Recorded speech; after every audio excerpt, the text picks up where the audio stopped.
జాతీయ స్థాయి రాజకీయాలు ఎప్పుడు ఎవరికి అర్థం కాకుండా ఉంటాయి. అలాగే ప్రాంతీయ పార్టీలు ఎప్పుడు ఎవరికి మద్దతిస్తాయో అసలు చెప్పలేం. అయితే సింహం సింగిల్ అంటున్న జగన్ మాత్రం అధికారికంగా పొత్తు పెట్టుకోడు గాని కాషాయ పార్టీకి ఎప్పుడు ఏ అవసరం వచ్చినా తానే ముందుంటున్నాడు. అంతేకాదు మిత్రపక్షాల కంటే ఎన్డీఏ కూటమికి సపోర్ట్ చేస్తూ అంతు చిక్కని రాజకీయానికి నాంది పలికారు. అసలు జగన్ మనసులో ఏముంది? తెరచాటు ఒప్పందాలు ఏమైనా ఉన్నాయా?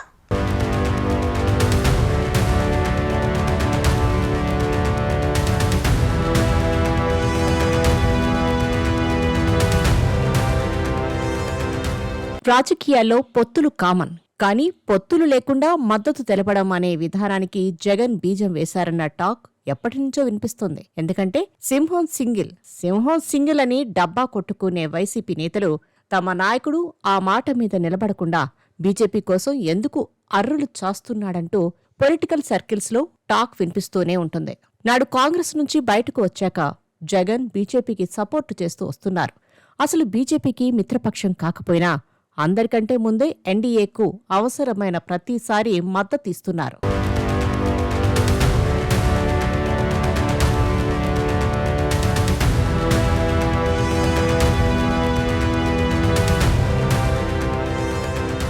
కేంద్రంలో ఎన్డీఏ పెట్టే ప్రతి బిల్లుకు జగన్ సపోర్టు చేస్తూ వస్తున్నారు. ఉపరాష్ట్రపతి అభ్యర్థి విషయంలో కూడా ఎన్డీఏ అభ్యర్థికే సపోర్టు చేశారు జగన్. ఇంకోవైపు చూస్తే పార్లమెంట్లో కేంద్రం పెట్టే ప్రతి బిల్లుకు వైసీపీ మద్దతిస్తోంది. దీంతో పాత సంబంధాలు ఇంకా కంటిన్యూ అవుతున్నాయా, తెరచాటున వైసీపీ బీజేపీలు తమ బంధాన్ని కంటిన్యూ చేస్తున్నాయా అన్న సందేహాలు కూడా పలువురు వ్యక్తం చేస్తున్నారు. నిజానికి పవన్ కళ్యాణ్, తెలుగుదేశం, జనసేన, బీజేపీలను ఏకతాటి మీదకు తీసుకురాక ముందు వరకు బీజేపీ, వైసీపీ తెరచాటున ఒప్పందం కొనసాగిస్తున్నాయని అప్పట్లోనే పెద్ద ఎత్తున ఆరోపణలు వినిపించాయి. అయితే పాలన మారాలని, రాష్ట్రం సర్వనాశనం అయిపోయిందని, జగన్ రాష్ట్రాన్ని నాశనం చేశారని తాను తగ్గి మరీ పవన్ పొత్తు కుదిర్చారు. అయితే వైసీపీ ఓటమి తర్వాత ఏడాది కాలం నుంచి కూడా పార్లమెంట్లో బీజేపీ పెట్టే ప్రతి బిల్లుకు మద్దతిస్తూ వస్తోంది. అయితే ఒకవైపు జగన్కు కేసుల భయంతోనే కేంద్రం పెట్టే బిల్లులకు మద్దతు ఇస్తున్నారని చర్చ ఉండగా, ఇంకోవైపు బీజేపీకి కూడా వైసీపీ అవసరం అంతే ఉంది అన్న చర్చ జరుగుతోంది.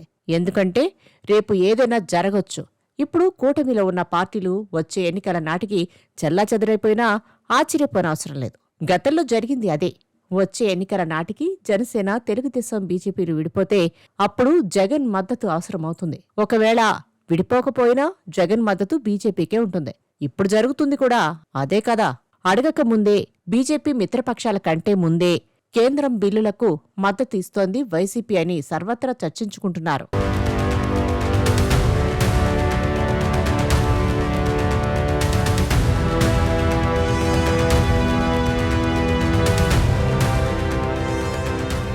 ఎవరి అవసరాలు వారికున్నాయి. జగన్కు కేసుల భయం, అలాగే బీజేపీకి ఎంపీల అవసరం ఉంది. ఇప్పటి వరకు రాజ్యసభలో బలం లేకపోవడంతో వైసీపీ లాంటి పార్టీల మద్దతు బీజేపీకి అవసరమైంది.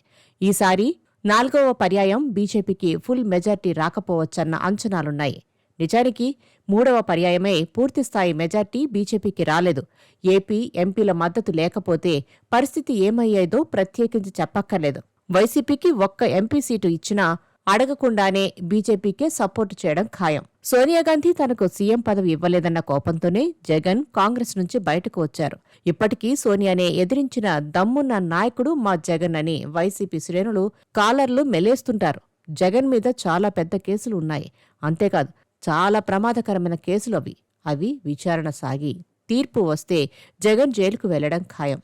అందుకే అలాంటి పరిస్థితి రాకుండా ఉండేందుకే బేషరతుగా బీజేపీకి సపోర్టు చేస్తున్నారనే టాక్ వినిపిస్తోంది.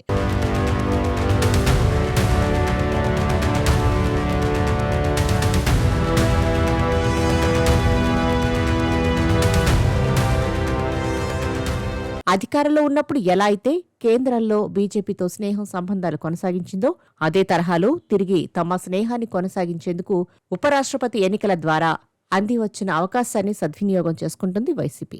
ఎన్డీఏ ప్రతిపాదించిన అభ్యర్థి రాధాకృష్ణన్కే మద్దతు తెలిపింది.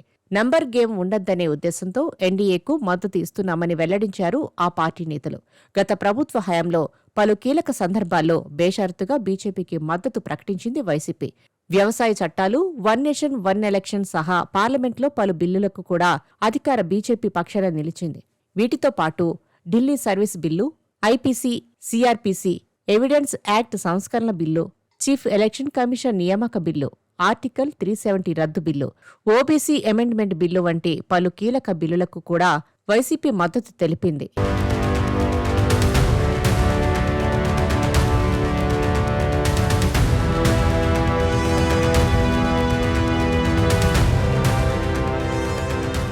ఆర్టికల్ 370 రద్దు బిల్లు, ఓబీసీ బిల్లు వంటి పలు కీలక బిల్లులకు కూడా వైసీపీ మద్దతు తెలిపింది.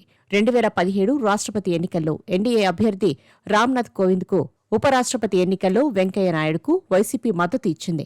2022లో రాష్ట్రపతి ఎన్నికలకు సంబంధించి ఎన్డీఏ అభ్యర్థి ద్రౌపది ముర్ముకు, అలాగే ఉపరాష్ట్రపతిగా జగదీప్ ధన్కర్కు మద్దతు తెలిపింది వైసీపీ. ఇప్పుడు జగదీప్ ధన్కర్ రాజీనామాతో ఉపరాష్ట్రపతి ఎన్నికలు జరగాల్సి వచ్చింది.